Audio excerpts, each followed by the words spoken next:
ओम नमो भगवते वासुदेवाय। श्रीमद् भगवत गीता के 18वें अध्याय का महात्म्य और उसके साथ साथ अभी तक हम 46 श्लोक यानी श्लोकाज कवर कर चुके हैं। इस वीडियो में जो हम श्लोक पढ़ने जा रहे हैं, देखिए इसकी बहुत विस्तृत व्याख्या की जाएगी। श्री कृष्ण भगवान अर्जुन को समझाते हुए क्या बता रहे हैं, चलिए शुरू करते हैं। श्लोक नंबर 47 यानी 47। श्रेयान् सब धर्मो विगुणः परधर्मात् स्वनुष्ठितात् स्वभाव नियतम कर्म कुर्वन्नाप्नोति किल्बिषम। किल्बिषम यानी पाप।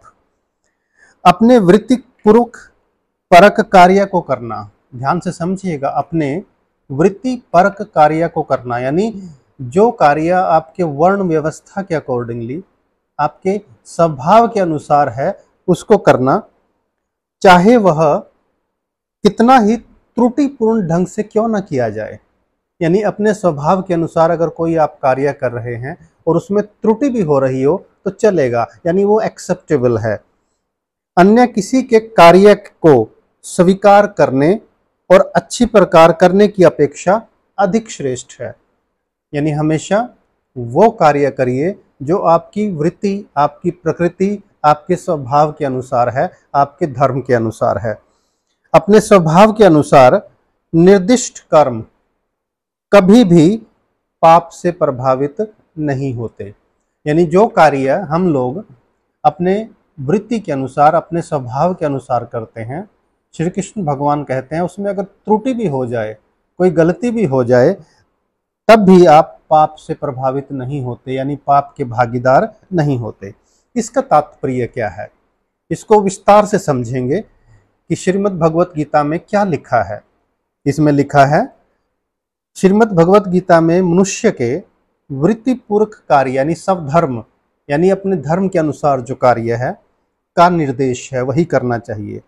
जैसा कि पूर्ववर्ती श्लोकों में वर्णन हुआ है, हमने अभी वर्णन किया था कि 4 वर्ण व्यवस्थाएं जो हैं वो 4 प्रकार की हैं। ब्राह्मण, क्षत्रिय, वैश्य तथा शूद्र के कर्तव्य उनके विशेष प्राकृतिक गुणों और स्वभाव के अनुसार निर्दिष्ट होते हैं और होने चाहिए। किसी को दूसरे के कार्य का अनुसरण नहीं करना चाहिए।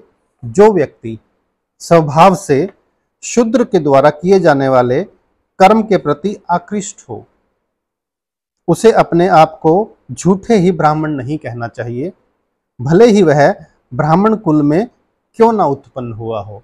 यानी ब्राह्मण कुल में अगर कोई उत्पन्न हुआ हो लेकिन अपने स्वभाव के अनुसार वो कार्य कर रहा है शूद्र का, तो वो कभी अपने आप को ब्राह्मण नहीं कहला सकता। इसी तरह प्रत्येक व्यक्ति को चाहिए कि अपने स्वभाव के अनुसार कार्य करे। कोई भी कर्म निर्दिष्ट नहीं है यदि वह परमेश्वर की सेवा के लिए किया जाए। ब्राह्मण का वृत्तिपरक कार्य निश्चित रूप से सात्विक है, यानी ब्राह्मण का कार्य बहुत सात्विक है। क्या है? आत्म संयम, ज्ञान, विज्ञान, शिक्षा ग्रहण करना, शिक्षा प्रदान करना। लेकिन यदि कोई मनुष्य स्वभाव से सात्विक नहीं है, यानी ब्राह्मण है लेकिन सात्विक नहीं है, तो उसे ब्राह्मण के वृत्तिपरक कार्य यानी धर्म का अनुसरण नहीं करना चाहिए। यानी कोई सात्विक नहीं है तो वो ब्राह्मण के कार्य को नहीं कर सकता। क्षत्रिय या प्रशासक के लिए अनेक गर्हित बातें हैं। क्षत्रियों को शत्रुओं का वध करने के लिए हिंसक होना पड़ता है। आप जानते हैं पहले राजा महाराजाओं का दौर रहा है जिसमें क्षत्रियों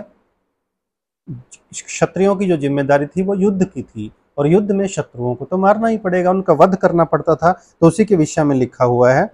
और कभी कभी कूटनीति में उनको झूठ भी बोलना पड़ता है। ऐसी हिंसा तथा कपट राजनीतिक मामलों में चलता है, लेकिन क्षत्रिय से यह आशा नहीं की जाती कि वह अपने वृत्तिपूर्वक कर्तव्य को त्याग कर ब्राह्मण का कार्य करने लगे। बहुत बड़ी बात है, समझिए इस बात को, बार बार सुनिएगा। आगे क्या लिखा हुआ है?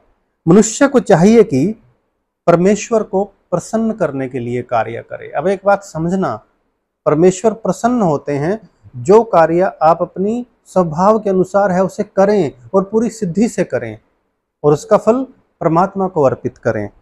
उदाहरणार्थ, अर्जुन क्षत्रिय था, वह दूसरे पक्ष से युद्ध करने से बच रहा था, लेकिन यदि ऐसा युद्ध भगवान कृष्ण के लिए करना पड़े तो पतन से घबराने की आवश्यकता नहीं है, क्योंकि यहाँ लड़ाई किसकी थी?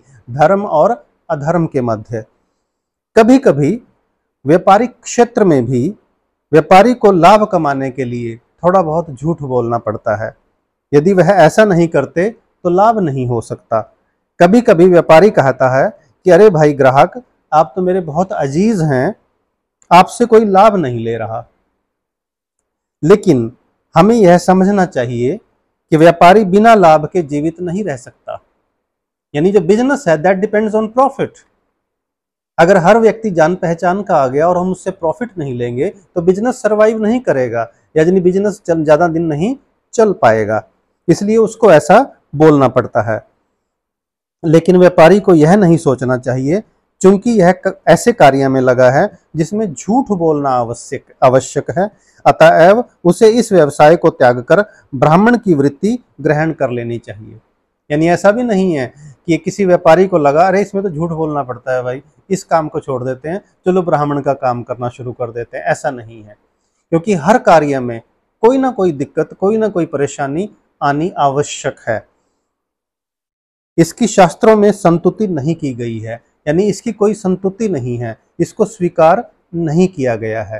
यानी स्वभाव के अनुसार आप कोई कार्य कर रहे हो, उसमें कोई त्रुटि है, जैसे व्यापारी के लिए कहा गया है कि उसे जाने अनजाने में झूठ बोलना पड़ता है। लेकिन कोई व्यक्ति स्वभाव से ऐसा है, वो कहता है मैं झूठ नहीं बोलूंगा, इसलिए मैं व्यापार छोड़ देता हूं, वो गलत है। ऐसा उसे नहीं करना चाहिए।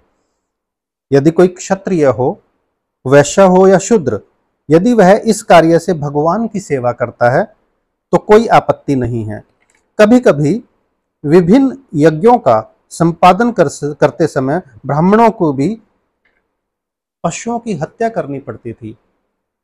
पुराने जमाने में हम सुनते हैं कि बहुत सारे यज्ञ या सिद्धियां ऐसी थी, उसमें पशु हत्या या उसकी बलि देते थे, क्योंकि इस अनुष्ठान में पशु की बलि देनी होती थी। इसी प्रकार यदि क्षत्रिय अपने कार्य में लगा रहकर शत्रु का वध करता है तो उस पर पाप नहीं चढ़ता। यानी ऐसा न सोचे कि उस पर पाप चढ़ रहा है। तृतीय अध्याय में इन बातों की स्पष्ट एवं विस्तृत व्याख्या हो चुकी है। हर मनुष्य को यज्ञ के लिए अर्थात भगवान विष्णु के लिए कार्य करना चाहिए। निजी इंद्रिय तृप्ति, यानी कोई भी आप कार्य कर रहे हैं बस अपनी संतुष्टि, अपने सुख के लिए, पैसा कमाने के लिए कर रहे हैं, इसके लिए किया गया कोई भी कार्य क्या है? बंधन का कारण है। यानी वो आपको बाइंड करता है, वो आपको बांधता है, यानी माया में बंधते हैं आप। निष्कर्ष यह निकला कि मनुष्य को चाहिए कि अपने द्वारा अर्जित विशेष गुण के अनुसार कार्य में प्रवृत्त हो और परमेश्वर की सेवा करने के लिए कार्य करने का निश्चय करे। अब देखिए, एक वीडियो में सिर्फ एक श्लोक ही हो पाया, क्योंकि ये श्लोक इतना अच्छा, इतना अद्भुत, सभी श्लोक अद्भुत हैं और अच्छे हैं, लेकिन ये इतना शानदार लगा कि ऐसा मन कर रहा है इसे बार बार पढ़ा जाए। मैं संक्षेप में एक बार फिर आपको बता दूं, कोई भी व्यक्ति कार्य करे अपने स्वभाव के अनुसार करे, और उस कार्य को सिर्फ इसलिए ना त्याग दे कि उसमें कोई त्रुटि आ रही है। जैसे व्यापारी का एग्जाम्पल दिया गया था कि उसे लाभ कमाने के लिए कभी कभी झूठ बोलना पड़ता है।